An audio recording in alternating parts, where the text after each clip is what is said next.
Welcome to our channel. Today we how to upgrade your study groups with Slack detailed guide step by step clearly.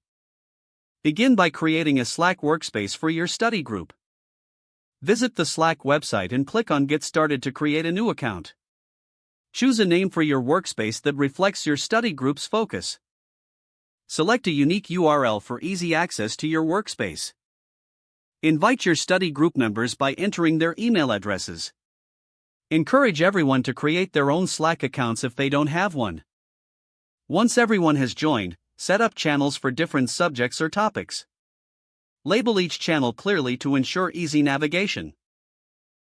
For example, create channels like Math Help, Science Discussions, and Project Collaborations. Use the direct messaging feature for one-on-one conversations when needed.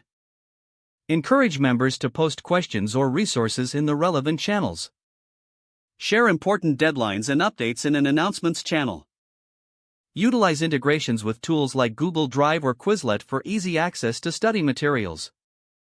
Set up reminders for upcoming exams or study sessions using Slack's built-in reminder feature. Organize regular virtual study sessions through video calls on Slack. Use the Threads feature to keep discussions organized and focused. Encourage members to share tips and tricks for effective studying. Foster a supportive environment by celebrating each other's achievements. Monitor the channels for engagement and encourage participation from all members. Regularly check in to ensure everyone is benefiting from the Slack setup. Adjust your channels or methods as needed based on feedback from group members. By following these steps, your study group can maximize collaboration and productivity using Slack. If the page does not load, refresh the browser or try again in a private or incognito window. Make sure you are using the correct email address, then retype it carefully to avoid small typos.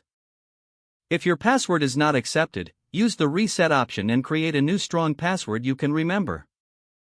Check your spam folder for verification or security emails, then complete any requested confirmation steps. Enable two-factor authentication if available to improve account security and reduce unauthorized access risk.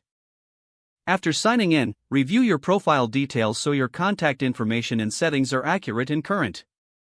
If you see an error message, note it down and try again after restarting your device and internet connection. Don't forget to like this video and subscribe to our channel for more step-by-step tech guides.